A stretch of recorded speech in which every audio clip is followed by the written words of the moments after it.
Сәлем достар, бүгін мен сіздермен қайнатылған керемет құрттың рецептісімен бөлісейін деп отырмын. Ең алдымен мені каналыма тіркеліп, лайк басып, комментарий жазып кетіңіздер. Видеоның соңына дейін қараңыздар.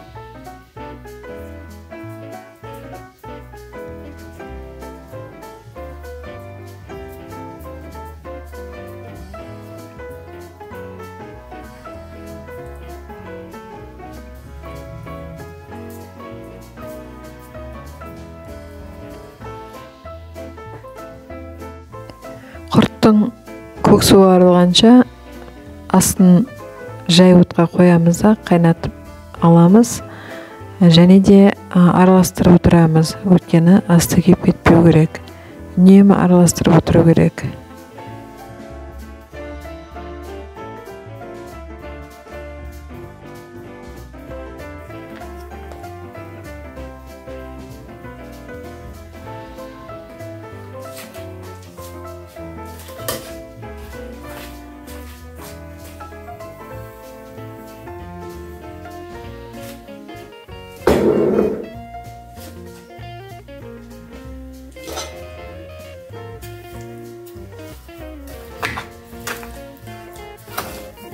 Жақсылап араластырамыз.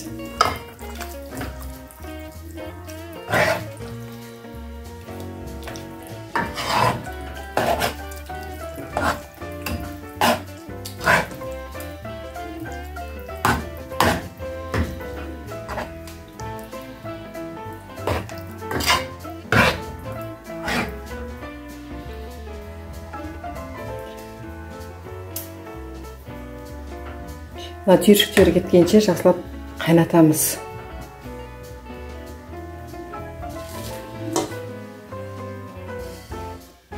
Құртымыз әбден қоюланып, осындай дәрежеге жеткен кезде ыдысқа салып қоямыз. Әбден суығаннан кейін жасаймыз.